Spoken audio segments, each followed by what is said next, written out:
আপনাকে যদি কোনো ব্যক্তি ব্যাংকের চেক প্রদান করার পর চেক দাতা যদি তার নামীয় ওই ব্যাংক অ্যাকাউন্ট বন্ধ করে দেয়, সেক্ষেত্রে আপনি কি ওই চেকটি ডিজনার করতে পারবেন?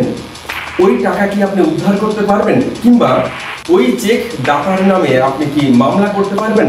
চলেন এই বিষয় নিয়ে একটু আলোচনা করা যাক। সঠিক, যেহেতু চুক্তি ভঙ্গ হয়েছে, বিশ্বাস ভঙ্গ হয়েছে, প্রতারণা করা হয়েছে, সেহেতু চেক গ্রহীতা চাইলে চেক দাতার বিরুদ্ধে মামলা করতে পারবেন।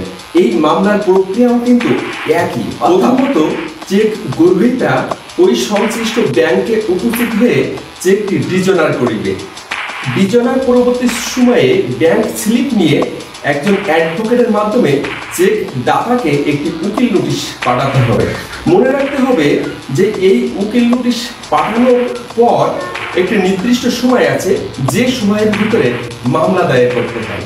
উকিল নোটিশ প্রেরণ করার পর চেক দাতা যদি কোনো রকমেই চেক গ্রহীতার সাথে মীমাংসা না করে, অর্থাৎ চেকে উল্লেখিত টাকাটি যদি প্রদান না করে, সেক্ষেত্রে চেক গ্রহীতা চাইলে চেক দাতার বিরুদ্ধে আদালতে মামলা দায়ের করে দিতে পারেন।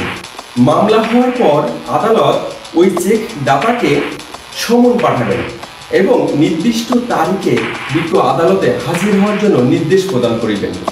এই নির্দিষ্ট তারিখে ওই চেক দাতা যদি আদালতে হাজির না হয়, সেক্ষেত্রে আদালত কিন্তু ওই ব্যক্তির নামে ওয়ারেন্ট দিতে পারে।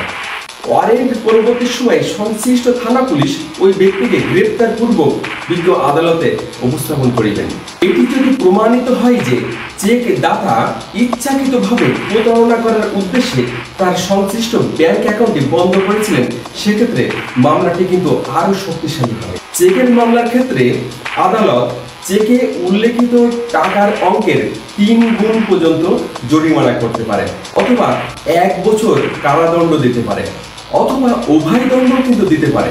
তবে এই বিষয়টি মনে রাখতে হবে যে আদালত চেকে উল্লেখিত টাকার অঙ্কের 3 গুণ পরিমাণে জরিমানা করলেও চেকে যে পরিমাণ টাকা উল্লেখ থাকবে, মামলার বাদী অর্থাৎ চেক গ্রহীতা কিন্তু ওই টাকাটাই শুধু প্রাপ্ত হবেন।